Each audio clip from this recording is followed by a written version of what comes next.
지난주에 우리가 창세기 1장 말씀을 나누면서 인생의 답을 찾으셨습니까? 인생의 답은 우리 스스로도 발견할 수 없고 세상 누구도 이것을 알려줄 수가 없습니다. 오직 우리를 창조하신 그 하나님만이 나는 누구라고 이렇게 알려줄 수가 있죠. 하나님의 기록된 말씀을 통해서도 성령은 얼마든지 우리를 향하신 주님의 계획을 말씀할 수 있습니다.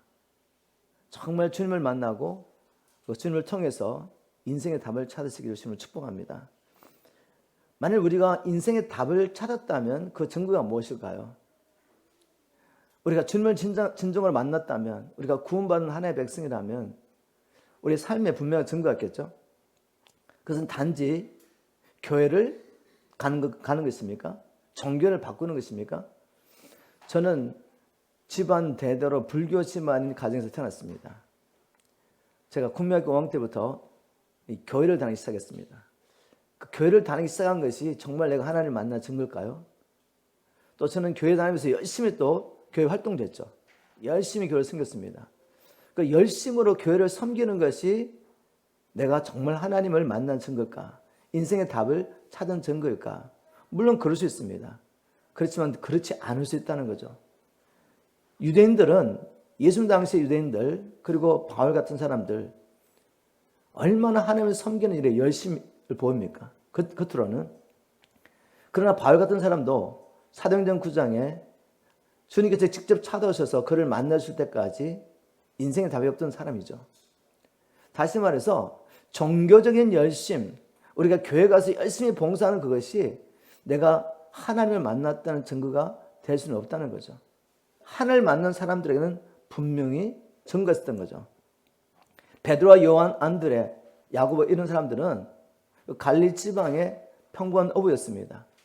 그들을 창조하신 주님을 만나고 난 다음에 그들 삶이 어떻게 변화됐습니까? 그들은 한 시대에 사도로서 하나님의 복음을 전가하는 일에 생명을 넣어내며 하나님 나라를 이루어갔죠. 우리에게 분명한 증거가 있어야 됩니다. 인생의 답을 발견했다면. 그래서 오늘 창세기 2장 말씀을 통해 다시 한번 하나님께서 우리를 창조하신 놀라운 계획이 뭔지 한번 살펴보고, 이 말씀을 통해 다시 한번 나는 누구인지, 이제 남은 생에 주님 오시는 그날까지 우리가 어떻게 살아야 될지 다시 결단하고 헌신하는 시간이 됐으면 좋겠습니다. 창세기 2장 8절에 보니까 이렇게 말씀하겠습니다.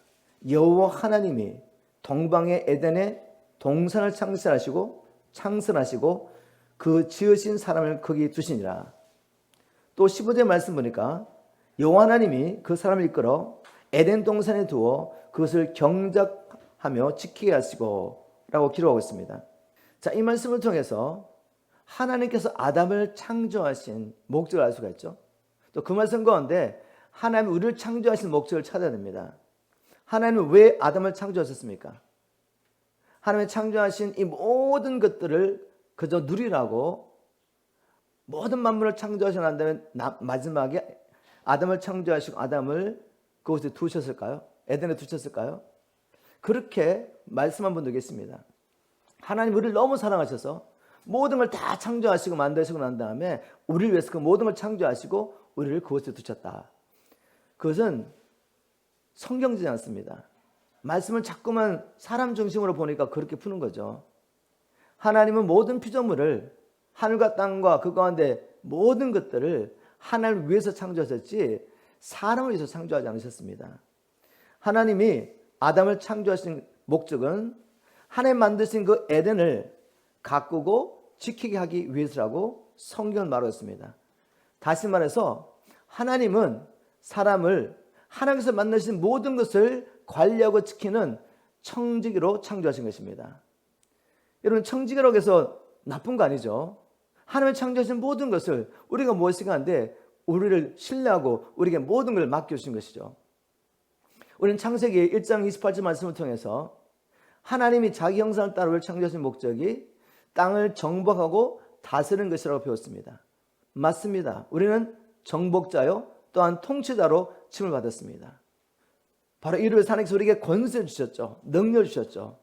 그럼에도 불구하고 우리는 주인이 아니라 청지인 것을 기억해야 합니다. 청지기. 이게 얼마나 중요한지 모릅니다. 자, 그러면 청지기가 해야 할 일은 무엇입니까? 하나님께서 아담을 에덴에 두시고 뭐라고 명령하셨죠? 먼저 경작하라 말씀하십니다.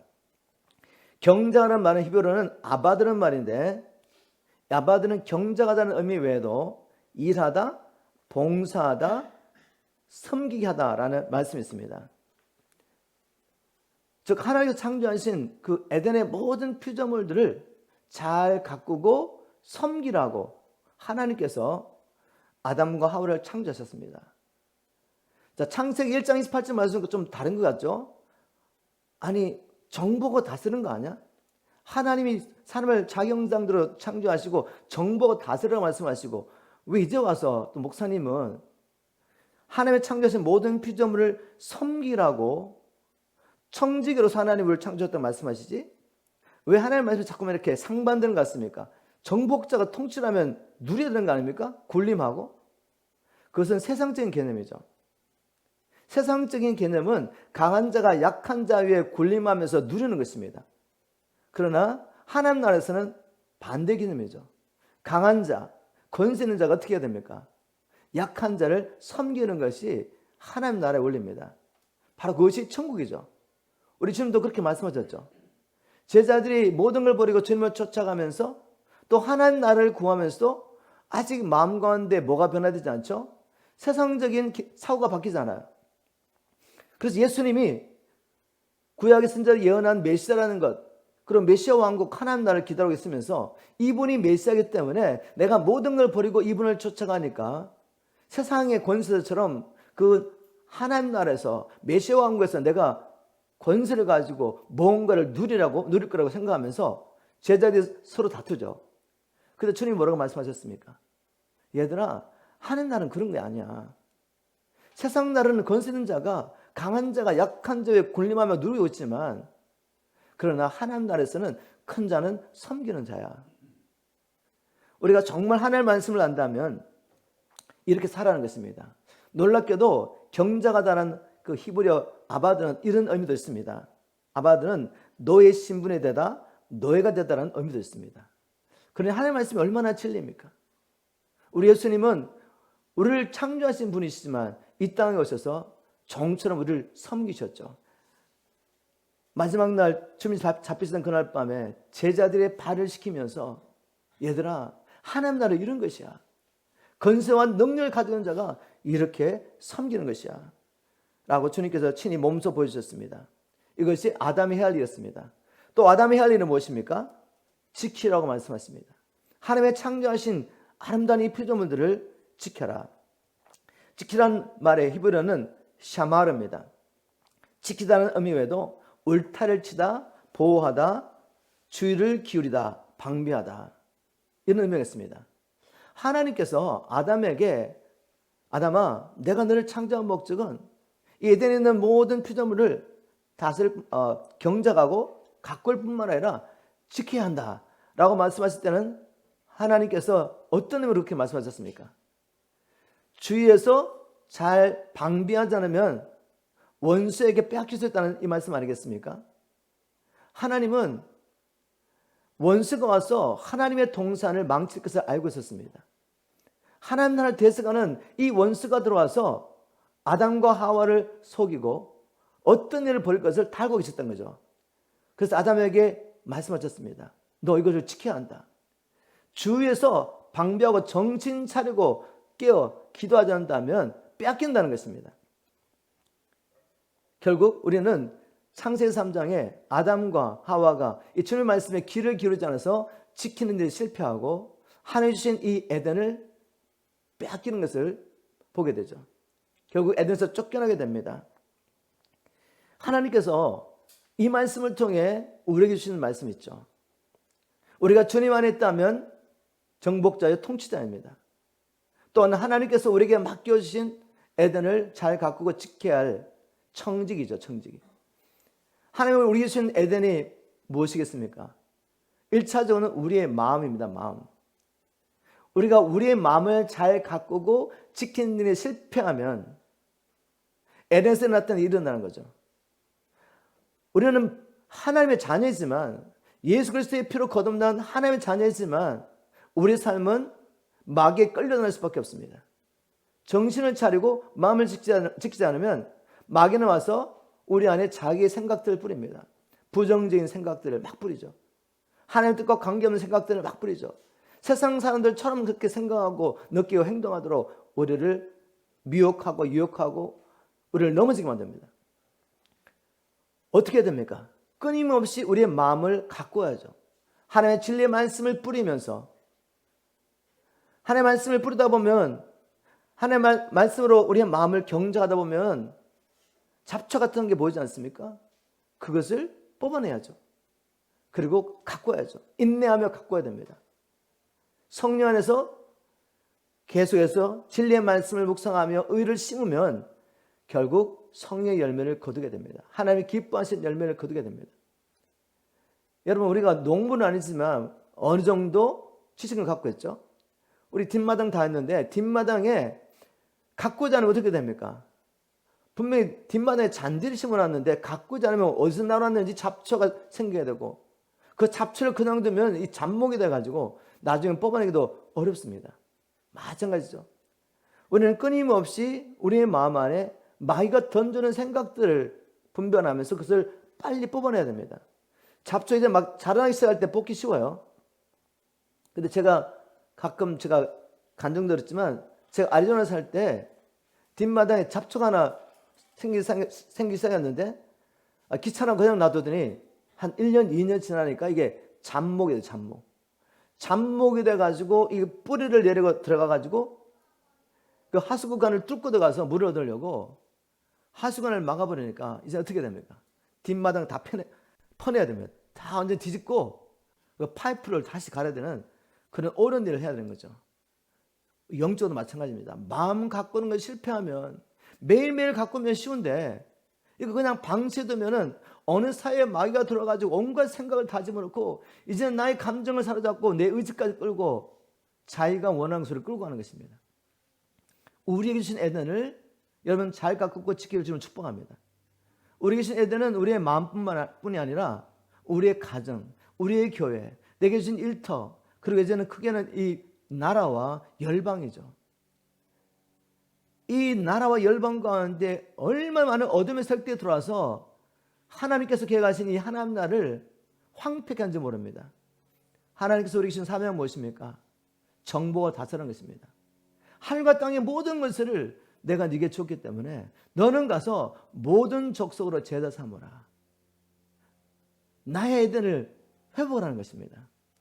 이것이 하나님께서 우리를 창조하신 목적입니다. 제가 하나 나누고 싶은 것입니다.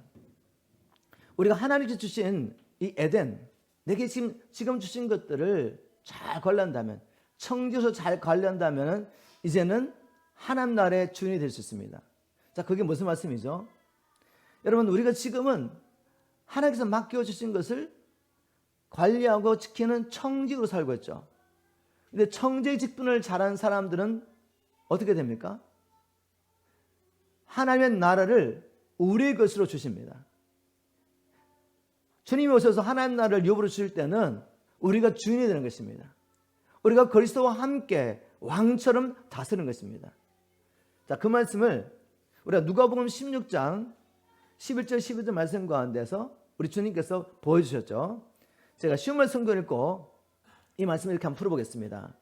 우리 주님께서 누가복음 16장 11절 12절에 이렇게 말씀하십니다. 너희가 세상 재물을 다루는데도 성실하지 못하면 누가 너에게 하늘의 참된 재물을 믿고 맡기겠느냐? 우리 모두 세상 재물뿐만 아니라 하나님께서 우리에게 이 땅에 사는 동안 주신 게 있죠. 세상 재물뿐만 아니라 우리의 몸도 주시고 재능도 주시고 은사도 주시고 주셨죠. 자, 이것을 지금 우리가 성실하게 잘 관리하고 지키고 하나님의 뜻대로 잘 사용하지 않는다면 하늘의 참된 재물을 맡길 수 있겠느냐? 하나님 나라가 도래하면 하나님께서 이 나라를 우리에게 맡겨주시는데 지금 이 세상에 사는 동안에도 청지기 노릇도 잘 못하는 사람에게 하나님께서 하나님 나라를 맡겨가지고 주인 노릇 하게 하겠냐 이 말씀이죠. 12절대로 말씀했습니다. 또 너희가 남의 재산을 다루는데도 신실하지 못하다면 누가 너에게 너희 몫을 떼어주겠느냐? 지금 우리가 가지고 있는 것, 우리 것이라고 할 수 있는 것 아무도 없습니다. 그렇게 생각하는 게 착각이죠. 내가 돈을 가지고 있다면 내 것입니까? 건강도 내 것이라고 말할 수 있는 사람이 있습니까? 가족이 내 것이라고 말할 수 있는 사람이 있냐 이거죠. 하나님이 원하시면 언제나 취해갈 수 있기 때문에 이것은 내 것이 아니죠. 맡겨놓은 것입니다. 하나님이 기뻐하지 않으면 언제나 취해가시는 거죠. 그런데 이제 주님 나라 와서 우리가 얻게 될 그 유업은 영원한 것입니다. 한 번 주시면 취해가지 않아요. 바뀌지도 않습니다. 여러분 믿으십니까? 바로 그런 의미에서 지금 너희가 갖고 있는 건 남의 것이야. 근데 남의 것을 가지고도 주인의 뜻대로 잘 사용하지 않는 너에게 너의 몫으로 내가 준비한 이 영원한 것을 맡겼네 말이죠. 여러분 신실하게 청지기노릇 하시길 저는 축복합니다. 하나님 맡기신 것, 그게 무엇이든지 신실하게 주의 뜻대로 사용할 때 주님 오시는 그날 주님께서는 이제는 남의 것이 아니라 우리의 것을 맡겨주십니다. 하늘나라에서 영원한 기업을 우리에게 맡겨주시는 거죠. 예수님의 비유가 있죠. 예수님이 오셨을 때 종을 불러서 회개하십니다.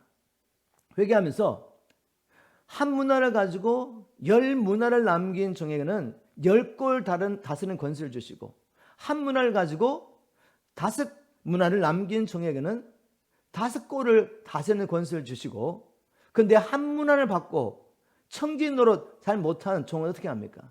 있는 것까지 빼앗기는 거죠. 이게 진리입니다. 내게 무엇을 주어졌든지 하나님께서 무엇을 맡겨주셨든지 신실하게 청지기로서 주의 뜻대로 사용한다면 주님 오시는 그날 우리가 믿음으로 충성한 만큼 하나님께서 우리의 것, 하나님께서 우리에게 주시고 계획하신 영원한 하나님 나라를 우리의 기업으로 우리에게 주실 것을 믿습니다. 한번 이렇게 정해 보겠습니다. 제가 이렇게 시작했죠. 여러분 인생의 답을 찾으셨습니까? 인생의 답을 찾은 증거가 여러분 삶가운데 있습니까? 그냥 교회 열심히 나가는 것 이것도 귀한 일이지만 이것만 가지고 하나님을 만났다는 증거라고 말할 수 없는 거죠. 인생의 답을 찾았다는 증거, 신실한 청지로서 살고 있습니까? 저는 묻고 싶습니다. 아니면 여전히 내가 가진 이것을 내 것으로 여기며 주인처럼 살고 계십니까? 나는 선한 청지로서 내게 맡기신 사람들을 겸손히 섬기고 있습니까? 사랑하는 아내, 남편, 자식, 교회에서 만나는 지체들, 직장에 가서 만나는 직장 동료들. 하나님 말씀하십니다. 나는 너를 그곳에 청직으로 보냈다. 내가 네게 권세와 능력을 줬지만 너는 종의 자세로 겸손히 그들 섬겨라. 그래야지 하나님의 나라가 임합니다. 그래야지 우리 삶을 통해서 사람들이 빛을 보게 되고 어둠과 있는 자들도 빛으로 나오게 되죠. 또 우리 한번 창세기 2장 17절로 가보겠습니다. 창세기 2장 17절 선악을 알게 하는 나무의 열매는 먹지 말라. 내가 먹는 날은 반드시 죽으리라 하시니라. 많은 사람들이 이런 질문을 합니다. 목사님 왜 하나님께서 선악과를 애초에 만드셨습니까? 선악과를 안 만들었다면 범죄할 일도 없을 것이고 범죄하지 않았다면 우리 인생이 이렇게 고통스럽고 슬픔과 고뇌와 결국 마지막에 죽음까지 이르게 되는 이런 일이 일어나지 않을 텐데 왜 하나님이 선악과를 만드셔서 이런 일이 일어나게 하십니까? 또 하나님께서 우리를 사랑하셔서 구원하시려고 독생자를 보내지 않아도 안 되겠습니까? 하나님에 대한 오해죠, 오해. 그죠? 여러분, 사람의 지혜로 하나님의 지혜를 헤아릴 수 있겠습니까? 하나님은 완전하신 지혜 가운데서 이 일을 아시면서도 허락하신 거죠. 선악과를 창조하신 데는 하나님의 분명한 의도가 있습니다. 그것을 우리가 성령께서 알려주시는 만큼만 한번 말씀을 통해 나눠보도록 하겠습니다. 선악과를 만드신 이유. 선악과가 없다면 아담이 자기가 주인이라고 생각하지 않겠습니까? 하나님께서 아담에게 땅을 정보 다스리는 모든 권세를 주셨습니다. 땅에 있는 모든 피조물을 아담에게 맡겨주시면서 네가 다스려라 이렇게 말씀하셨어요. 선악과가 없다면 아담이 온 세상의 왕이 됩니다. 그래서 이 온 세상은 아담의 나라가 되겠죠. 그런데 하나님께서 아담의 나라를 계획하셨습니까? 아니죠. 하늘에서 하나님 나라와 뜻이 이루어진 것처럼 이 땅에서도 하나님 나라와 뜻이 이루어지기를 원하셨습니다. 하나님 나라를 계획하신 것이죠. 선악과가 없다면 아담은 다스림을 받을 수 있는 아무런 체계가 없는 것입니다.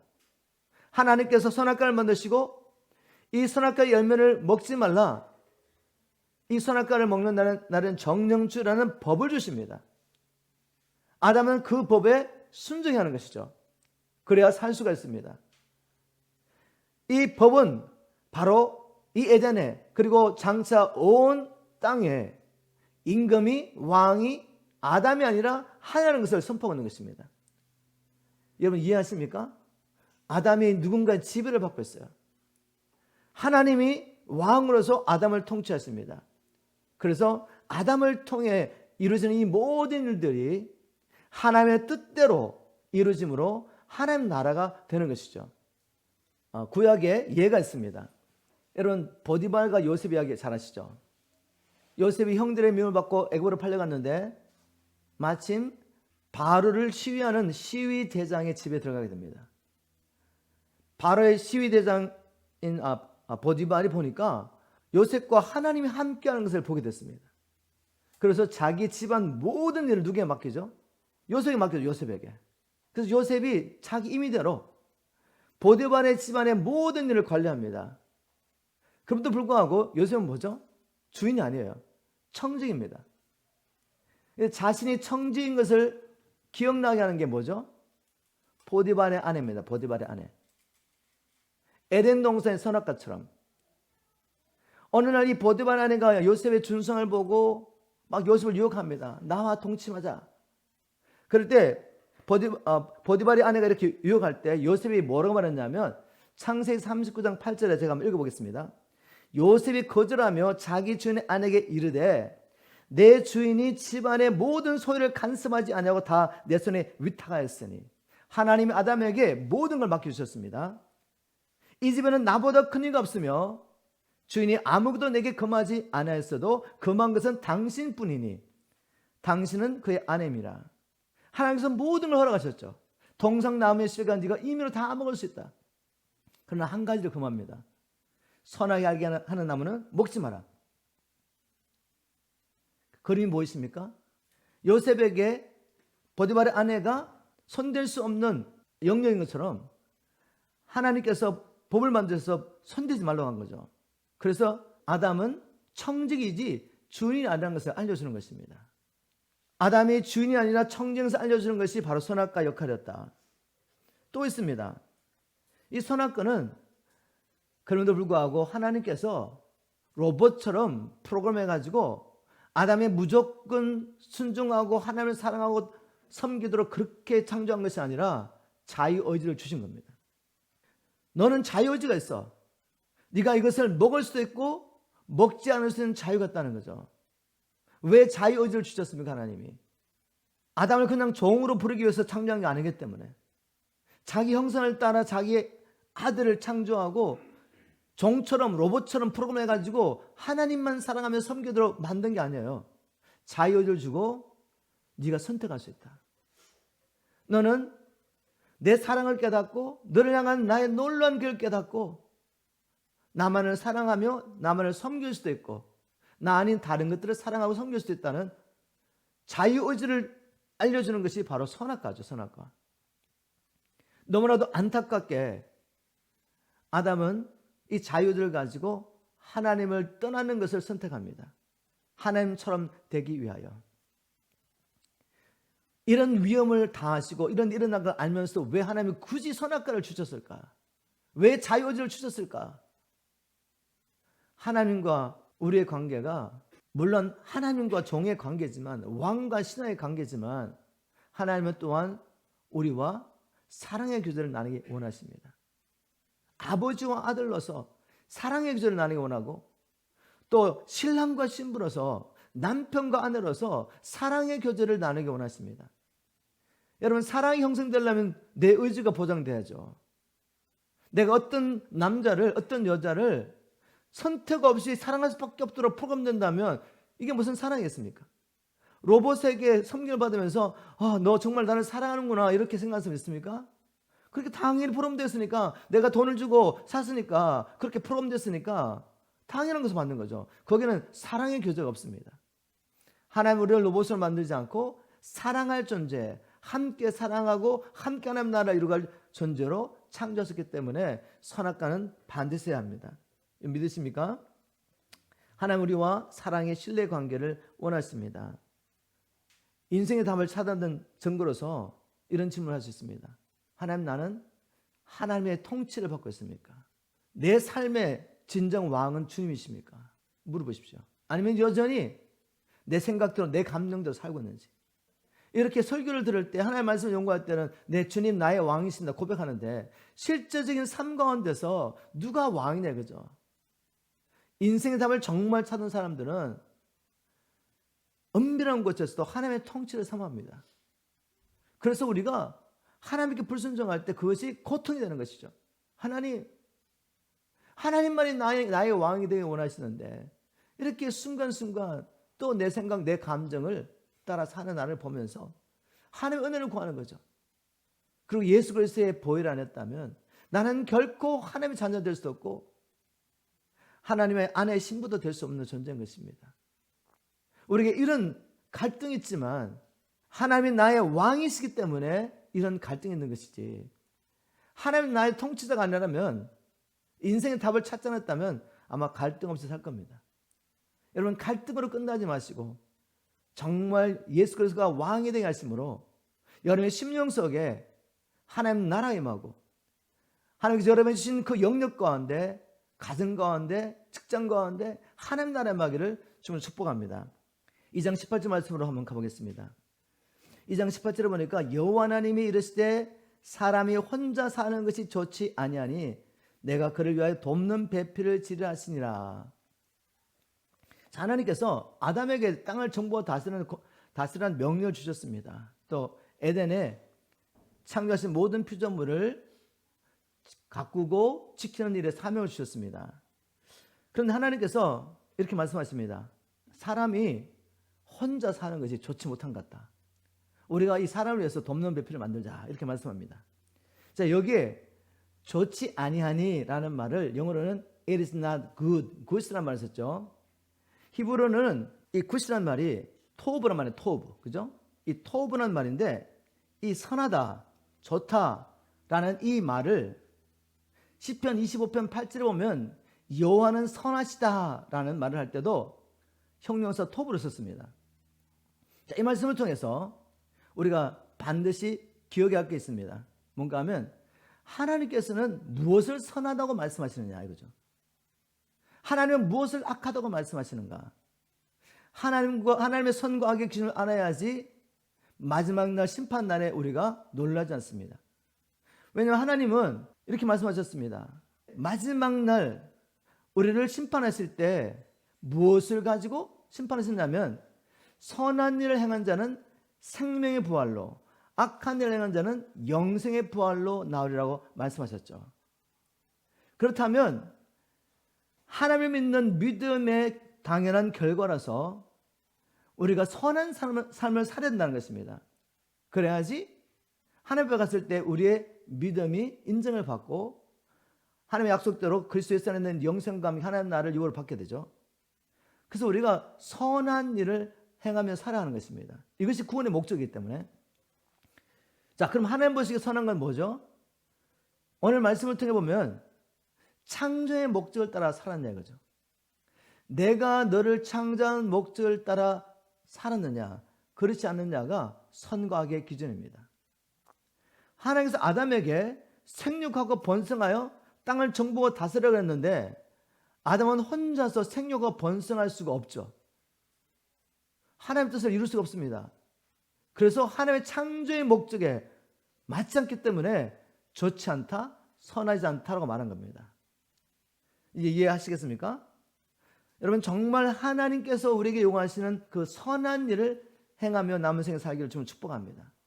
이것이 우리가 인생의 답을 찾았다는 증거죠. 인생의 답을 찾았다는 것은 복음을 깨닫고 복음을 믿음으로 거듭났다는 말입니다. 이제 육체를 벗고 난 다음에 영원한 하나님 나라에 들어갈 확신을 우리가 가지고 사는 거죠. 예수 안에서, 예수를 믿음으로. 그런데 성경에 보니까 하나님께서 자기 아들 독생자까지 주시면서 우리를 죄와 사단의 권세에서 구원하시는 목적이 무엇입니까? 예수 그리스도 우리를 창조하시고 우리를 통해서 계획하신 이 선한 일을 위하여 우리를 은혜로 구원하셨다고 말씀하십니다. 고린도후서 5장 15절에도 저가 우리 자신을 대신하여 죽으신 것은 산자들로 하여금 다시는 자기 자신을 살지 않고 자기를 위해 죽었다가 다시 사신 자를 위하여 살게 하려 하심이라 말씀하셨죠. 예수 그리스도 안에서 계획하신 이 선한 일을 온전히 이룰 수 있도록 우리를 은혜로 구원하셨다고 말씀하십니다. 우리 남은 생에 이 진리의 말씀을 따라 선한 일에 열심하는 친병성 살기를 주님으로 축복합니다. 예수님처럼 아버지께서 그를 보내신 목적대로 가는 곳마다 하나님 나라의 복음을 선포하며 성령의 권능으로 마귀 눌린 모든 죄를 치료하면서 사단의 권세하는 자를 하나님께 회복하며 하나님 나라를 구체적으로 이루어갔던 것입니다. 하나님이 주신 그 영역을, 이 땅을 구체적으로 정복했던 것입니다. 이것이 하나님의 일이고 우리에게 맡겨진 선한 일입니다. 이 선한 일에 열심 내는 저와 여러분 되기를 주님으로 축복합니다. 자, 하나님께서 이 아담을 위해서 돕는 자를 창조했다고 말씀하셨는데, 돕는 자 그러니까 어떻게 보니까 좀 아담보다는 못한 자, 부족한 자처럼 이렇게 느껴지죠. 그죠? 그건 인간적인 생각입니다. 돕는 자가 결코 도움을 받는 자보다 못해서 돕는 게 아니에요. 하나님께서 또 이 PMC 허락하신 이 비전을 함께 이루어갈 돕는 자로서 여러분들 제게 붙여주셨는데, 여러분이 부족해서 저를 돕는 게 아닙니다.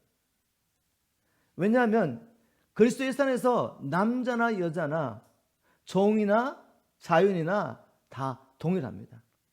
하나님께서 동일하게 보배롭고 존귀 여기시며 자기 아들의 생명값을 주시고 우리를 사셨습니다. 여러분 믿으십니까? 그래서 하나님께서 아담을 위해서 여자를 돕는 자로 창조하실 때 여자가 못한 존재가 아니라는 거죠.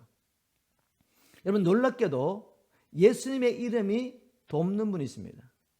성령님의 이름이 돕는 분이세요. 예수님께서 제자들과 3년 반 동안 함께 지내면서 이제 아버지께 갈 때가 됐다고 말씀하니까 제자들이 막 근심합니다. 아니 주님, 우리를 버리시고 어디 가신다는 말씀입니까? 그때 우리 예수님이 하시는 말씀이 있죠. 내가 실상을 말하노니 내가 떠나는 것이 너에게 유익이라, 이렇게 말씀합니다. 내가 떠나지 않으면 보혜사가 오지 아니할 것이고 가면 내가 그 보혜사를 너에게 보낼 것이다 라고 말씀하셨는데, 보혜사라는 말이 뭔지 모르시죠? 저는 아무리 생각해도 보혜사가 뭔지 모르겠어요. 근데 다른 번역에 보면 이 보혜사를 뭐로 번역했냐면 돕는 분으로 번역했습니다. 제가 한번 읽어보겠습니다. 요한복음 16장 7절을 쉬운 말 성경을 읽어보겠습니다. 그러나 내가 진정으로 너에게 말한다. 내가 떠나는 것이 너에게 정말로 유익하다.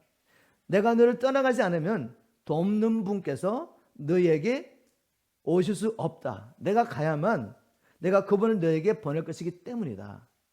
성령님을 돕는 분으로 소개하셨습니다. 다른 보혜사를 보내시겠다고 말씀하셨기 때문에 또 그 말씀 속에는 뭐죠? 나도 너의 주인이지만 너를 돕는 자로 있었다는 것입니다. 근데 내가 하면 다른 돕는 자를 보내는데 그분이 오는 게 낫죠. 왜냐하면 예수님께서 하나님의 아들이시지만 이 땅에 계실 때 육체의 몸을 갖고 계시기 때문에 제한되셨죠. 돕는 것이 제한되는 것입니다. 그런데 성령은 영이시기 때문에 믿는 모든 자에게 돕는 분으로 24 hours a day, 7 days a week 항상 함께 할 수 있기 때문에 성령님이 오시는 것이 훨씬 낫죠. 자, 그런 의미에서 돕는다는 것은 부족하다는 의미가 아니라는 거죠. 돕는 배필이 없다면 아담은 하나님 주신 창조의 목적을 온전히 이룰 수가 없습니다. 그래서 이 돕는 자가 얼마나 중요한지 모릅니다. 자, 그러면 이제 또 이런 질문을 해봅니다. 하나님께서 아담을 해서 돕는 배필을 창조하시면서 처음부터 여자를 만들어가 데려오시지 그래서 왜 짐승을 다 창조하셔가지고 아담에게 데려오셨을까? 왜냐하면 이런 과정을 통해서 하나님께서 여자를 창조하셨을까? 자, 이런 질문을 해봅니다. 아담에서 돕는 배필을 만드시면서 먼저 짐승을 창조하시고 아담에게 다 데려왔습니다. 그리고 어떻게 합니까? 아담이 이름을 다 짓죠. 하나. 뭐 하는 거죠 지금? 너의 돕는 배필을 찾아보라는 것이죠. 아담은 자기의 필요를 알고 있습니다. 나는 혼자서 하나님께 주신 이 사명을 감당할 수 없어. 나는 돕는 자가 필요해. 그리고 하나님께서 데려오신 그 짐승들을 다 하나하나 이름 지으면서 그 가운데 자기의 돕는 배필을 찾습니까? 못 찾습니다. 그때 하나님께서 아담을 깊이 잠들게 하시고 21절에 보니까 여호와 하나님이 아담을 깊이 잠들게 하시니 잠들매 그가 그 갈빗대안을 취하고 살로 대신 채우고 여호와 하나님이 아담에게서 취하신 그 갈빗대로 여자를 만드시고 그를 아담에게로 이끌어 오시니 자, 어떤 방법 배필을 만들었습니까? 아담 안에서 취한 것으로. 그래서 여자를 만들었습니다. 그렇다면 여자는 남자에게 뭐죠? 돕는 배필이지만 자기의 분신이죠. 자기 자신인 것입니다. 여러분 하나님 어디로 아시겠어요? 아담이 여자를 발견했을 때 이렇게 말합니다. 아담이 이르되 이는 내 뼈 중에 뼈요 살 중에 살이라. 이것을 남자에게 취하였은즉 여자라 부르리라. 얼마나 이 여자를 사랑했습니까? 나의 동력자, 나를 돕는 자지만 내 분신이에요. 내가 종으로 부릴 그런 사람이 아닌 것입니다. 바로 하나님께서 만드신 이 배필을 이토록 사랑하라고 하나님께서 아담 안에서 여자를 창조하신 것이죠. 여러분 이 아담이 얼마나 하나님 창조하신 돕는 배필을 보면 감동하며 감격하며 사랑했는지 사실 개역 성경의 번역을 보면 잘 알 수가 없어요. 그가 얼마나 돕는 배필을 기다리다가 만난 후에 감격하며 고백한 이야기, 그게 개역 성경에 잘 표현되지 못했습니다. 제가 이 똑같은 부분을 공동 번역으로 한번 나눠보겠습니다. 아담이 가로되 이렇게 번역한 이 말씀을 공동 번역에서 이렇게 말했습니다. 아담은 이렇게 외쳤다. 드디어 나타났구나. 여러분 아담의 가로대하고 너무 다르죠, 그죠? 아담이 가로대, 여기서는 아담이 얼마나 감격했는지 알 수가 없어요. 얼마나 그를 기다리고 찾았는지 알 수가 없습니다. 그런데 공동 번역에는 똑같은 말씀을 아담이 외쳤답니다. 외치면서 드디어 나타났구나. 새 번역에도 이제야 나타났구나. 드디어 나타났구나. 이제야 나타났구나. 이 말은 뭐죠? 갈망했다는 거죠. 간절히 사모하며 기다렸다는 것입니다. 하나님께서 이런 마음이 아담 안에 일어나도록 이런 과정을 통해서 아담을 위한 배필을 창조하셨습니다. 하나님께서 우리에게 주신 배우자들, 남편과 아내, 여러분의 분신입니다. 이거 잘 이해가 되지 않으시죠? 믿어지지 않죠? 여러분 내가 주님 안에 있고 주님이 내 안에 있는 거 이해가 됩니까? 이해의 수준이 아니라 믿음의 대상이죠. 이해의 대상이 아니에요. 이해할 수 없습니다. 내가 주님 안에 있고 주님이 내 안에 있는 거 어떻게 이해합니까? 하늘과 땅을 창조하시는 그 하나님이 내 안에 계신 것을 내가 어떻게 이해할 수 있습니까? 단지 믿을 뿐입니다. 진리의 말씀을 믿으면 경험되어지는 거죠. 이해는 되지 않지만 경험되기 때문에 아는 것입니다. 자, 어떻게 알 수 있습니까? 주님이 내 안에 계신 것을.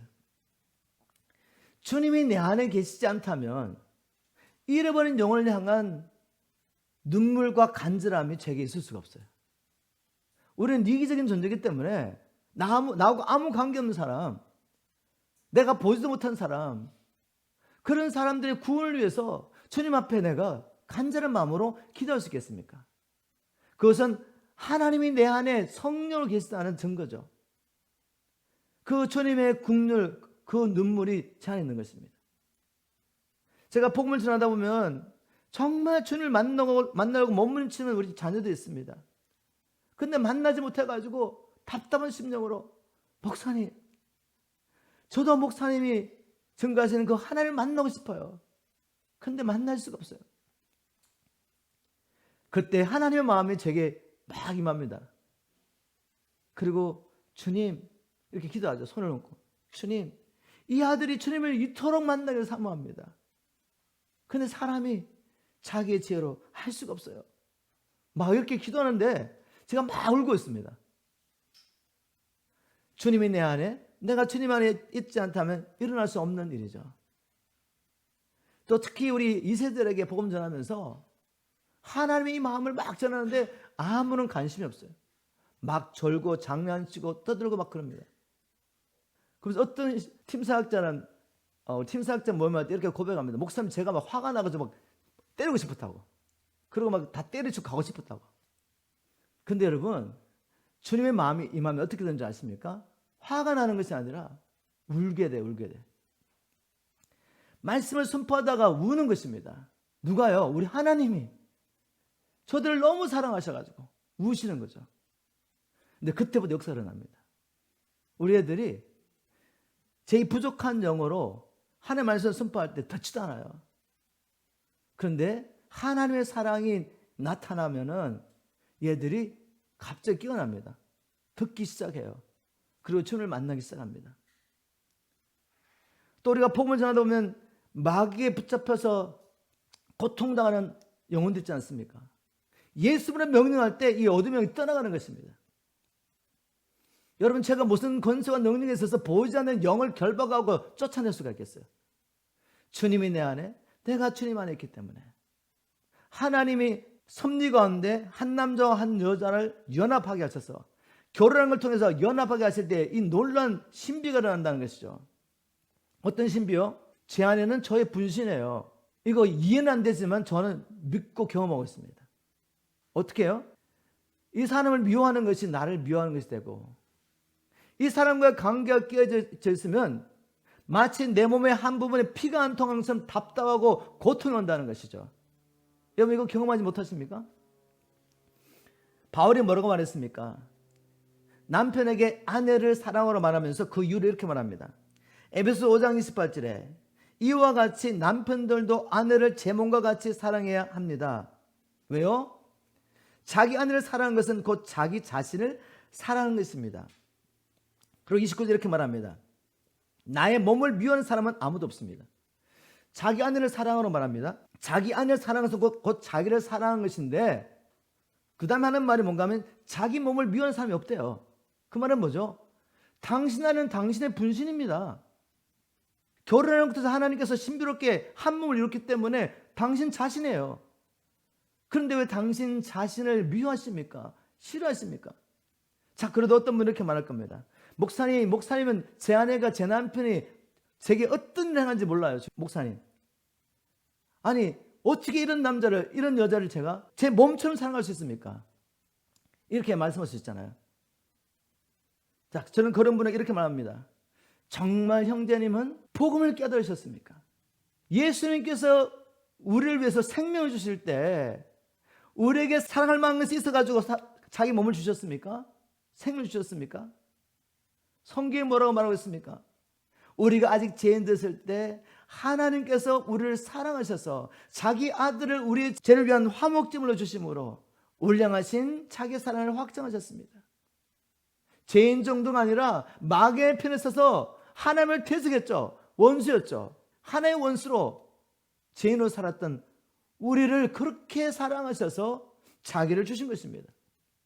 바로 이 사랑 때문에 인간적으로 보면 아무것도 사랑할 것이 조건이 없는 배우자를 사랑하는 것이죠. 인간으로 보면 아무것도 사랑할 조건이 없는, 미워할 수밖에 없는, 싫어할 수밖에 없는 지체들을 용납하고 사랑하는 것입니다. 왜?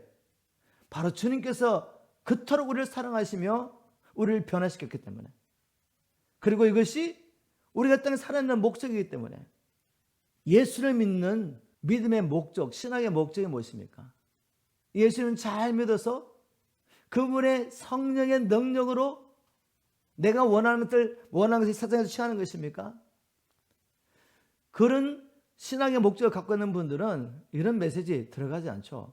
지금 내가 힘들어 죽겠는데 그 위로가 안 됩니다, 목사님. 여러분, 그렇다면 신앙의 목적을 바꾸세요. 하나님은 예수를 믿는 목적을 그렇게 말한 적이 한 번도 없습니다. 로마서 8장 28절에 뭐라고 기록하고 있습니까?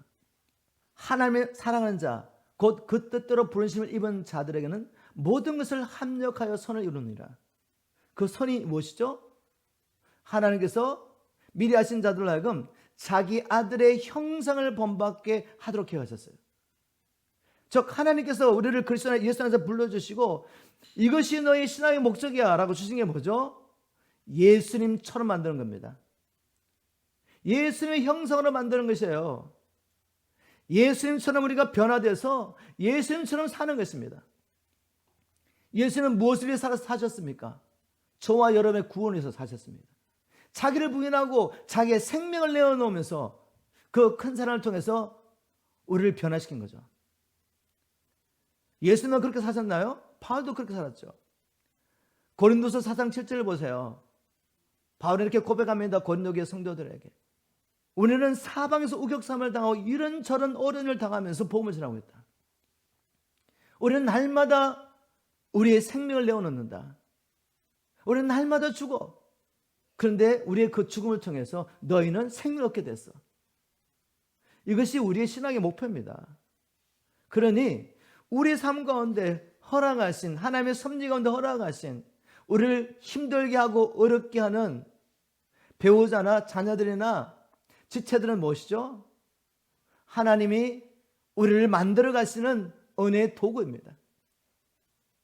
내 주위에 힘든 분들이 나를 왜 지금 수고하고 있다고 생각하지 않으세요? 나를 만들기 위해서 하나님이 쓰고 있으니까.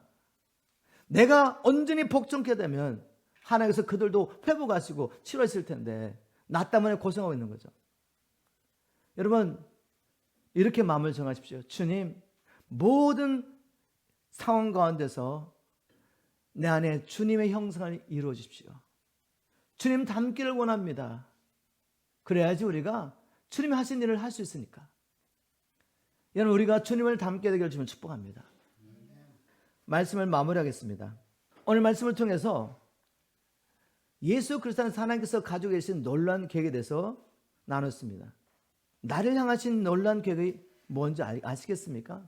우리는 하나님 나라의 청직인데 우리가 무엇이 가는데 자기 나라를 다 우리에게 맡겨주셨습니까? 얼마나 놀라운 직분인지 몰라요. 청지기 직분을 잘한 사람은 주님 오신 그날 영원한 하나님 나라를 우리의 기업으로 얻게 됩니다. 또 우리는 하나님의 통치를 받는 하나님의 백성입니다. 여러분 안에 하나님 나라와 하나님 뜻이 이루어진다면 여러분을 통해 어떤 일이 일어나겠습니까? 여러분이 가는 곳마다 하나님 나라의 건수와 능력이 나타나는 거죠. 아담과 하와의 관계를 통해 하나님이 정말 보여주기 원했던 계시는 바로 너는 나의 신부라는 것이죠. 우리가 무엇이 간데 하나님 나라를 함께 상속받고 다스릴 그리스도의 영원한 신부로 우리를 불러주셨습니까? 여러분 이 말씀이 믿어지십니까? 믿으셔야 돼요. 우리 연약해서 직분을 잘 감당하지 못하고 우리 자신을 보고 우리 실패하는 환경을 보면 모든 걸 내놓고 싶잖아요. 포기하고 싶잖아요.